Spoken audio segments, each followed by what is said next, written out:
Good morning, everybody. It's time for Morning Manna. And this morning, as promised, we're moving into this series on Sabbath. On Sabbath. What does it mean to take a Sabbath? What does that mean to be engaged in a Sabbath? Well, that's what we're talking about on this morning. And we're leading up to this coming Sunday, which is Sabbath Sunday for us. It's the fifth Sunday of every month that has happened, which is four.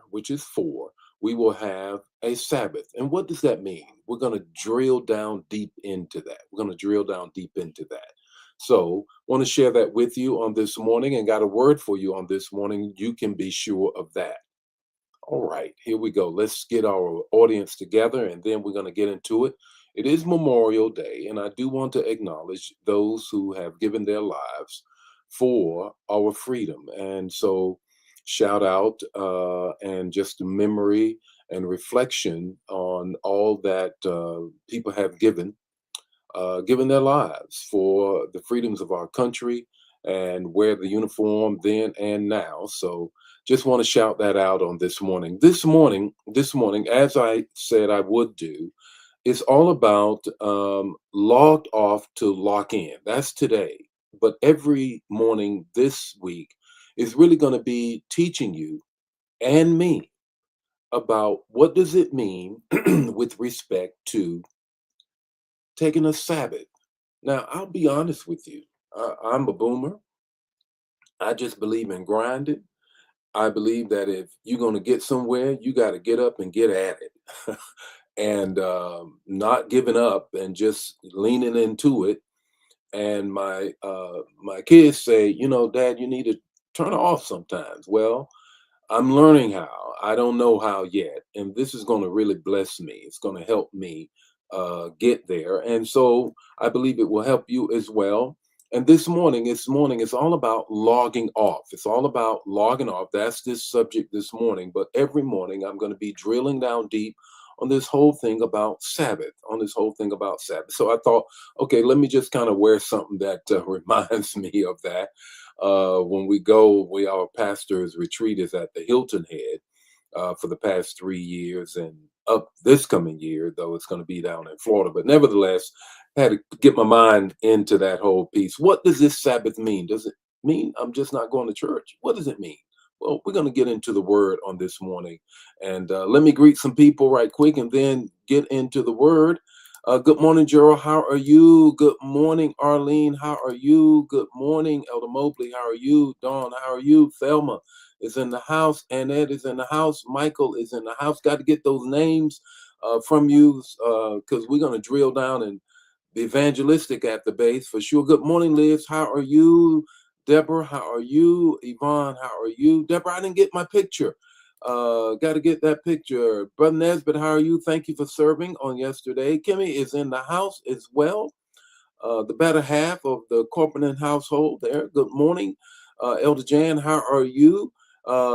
Star, how you doing on this morning? Anna is here as well. Anna is here as well. And here was what else we got here. Jan is here.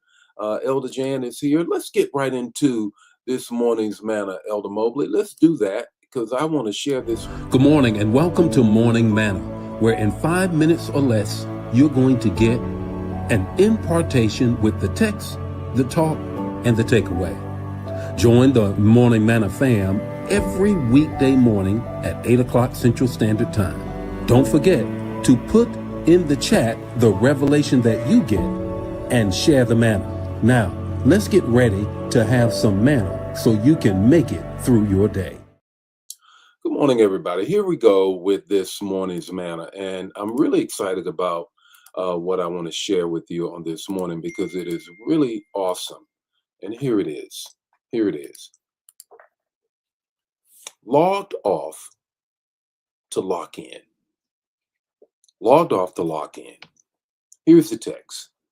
Exodus 28, 20 and 8. The NIV translation, hear it again for the very first time. Remember the Sabbath day by keeping it holy. Here's the context. I want you to grab what is happening here. God did not create Sabbath because he was tired. God created Sabbath because humanity would be. Catch that. Before there was sin, before there was stress, before there were deadlines, church drama, social media overload, emotional exhaustion, the kids pulling at you, studying, getting up early, doing this, that, and the other. God established a rhythm of rest.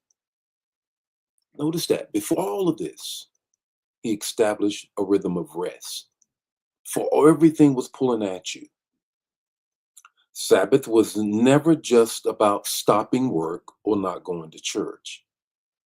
It was about reconnecting with God, recalibrating your spirit, your soul, and remembering who are we outside of what we produce. Get this. This is the context. We're walking through this whole week. God was recalibrating our soul and remembering who we are.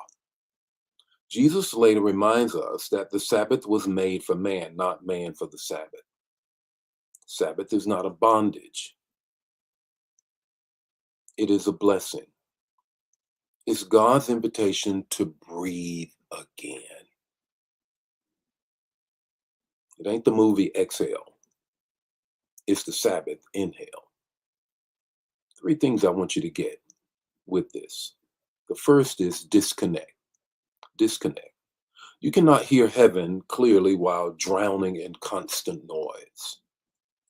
Some of us are physically present but spiritually unavailable because our minds never stop moving.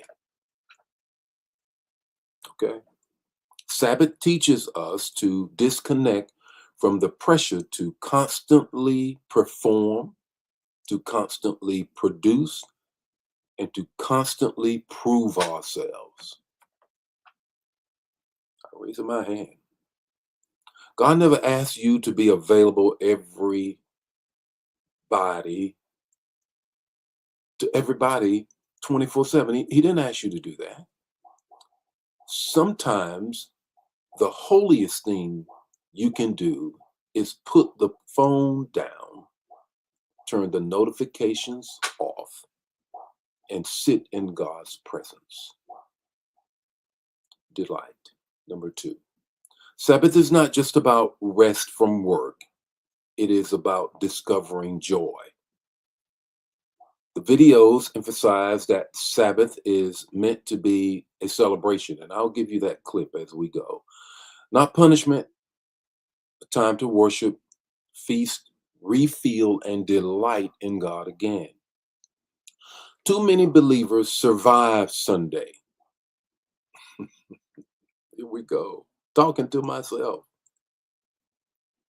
but never enjoy God.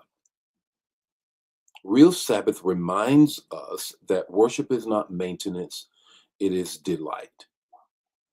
Laugh again, worship again, enjoy your family again. That's what we're going to on this coming Sunday, the fifth Sunday.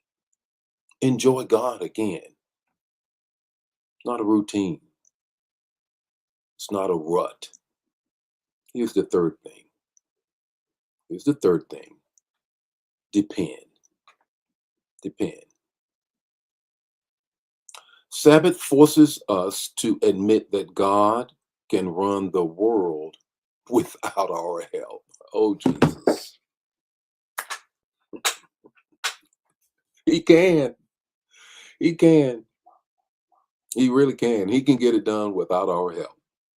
When you stop working for a moment, you are making a theological statement. God is still in control. I'm talking to myself. Sabbath exposes our addiction to productivity and reminds us that our identity is not in our grind, but in God's grace. Rest is an act of faith. Let me say that again. Rest is an act of faith. So what's your takeaway this morning? Because we're going to be traveling this journey every morning this week. If you never stop, eventually something will. I'm just trying to tell you, I'm speaking to myself this morning. That's the text. That's the talk. That's the takeaway. Share the matter. Don't keep it to yourself. We're on this journey to the Sabbath. Let's get ready to do it together. God bless you. Lord be with you. May his face shine upon you. Give you peace. I'll see you tomorrow morning with more Morning Manna. God bless you. Bye now.